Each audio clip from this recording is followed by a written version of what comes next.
বিধানসভা থেকে বেরোনোর সময় বলেছিলাম যে আমরা চারটে বিষয় নিয়ে মহামান্য রাজ্যপালের কাছে টাইম চেয়েছিলাম। তিনি তার ব্যস্ত শিডিউলের থেকে আমাদের চারটের সময় টাইম দিয়েছিলাম, আমরা 4:10 এসেছি।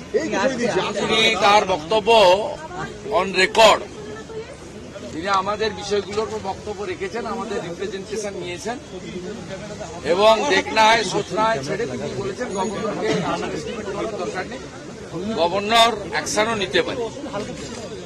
তাই এগুলো তিনি যা বলেন তার কথা তো অলরেডি আপনারা পেয়েছেন বা পেয়ে যাবেন। উনি অন রেকর্ড বলেছেন সবার সামনে। আমাদের চারটে বিষয় আমরা এখানে তুলেছি। একটা হচ্ছে যারা পুণ্যস্নান করেছেন সে সংখ্যাটাও কম না, 50 কোটির উপরে।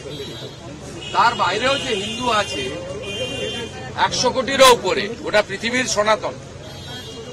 তাদের আস্থায় আঘাত দিয়ে মৃত্যু শব্দ ব্যবহার করে মাননীয় মুখ্যমন্ত্রী বিধানসভার মতো গৌরবের পীঠস্থান, ঐতিহ্যের পীঠস্থান, মর্যাদার পীঠস্থানে মৃত্যু কুম্ভটা যে রেকর্ড করিয়ে দিয়ে গেলেন, কেউ চিরদিন থাকবে না, বিধানসভার রেকর্ডে এটা থাকবে।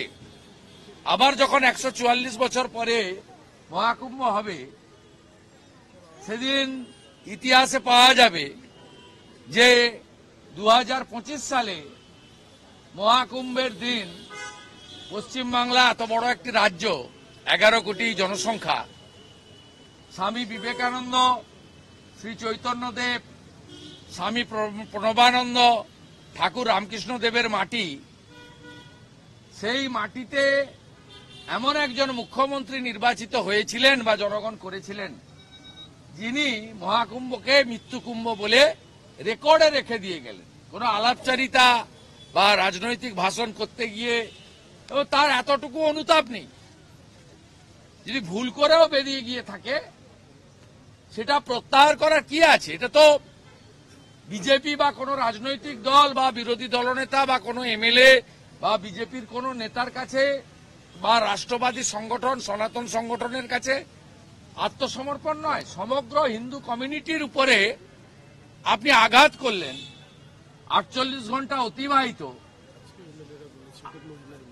আর কোনো তাপ নেই, উত্তাপ নেই,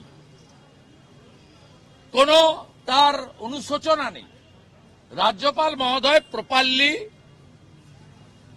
স্পিকারকে বলুন এক্সপাঞ্জ করতে, আমরা চাই না রেকর্ডে থাকুক।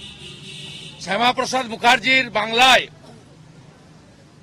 এই বাংলাতে রেকর্ডে এই শব্দ যেন না থাকে আমরা বলেছি।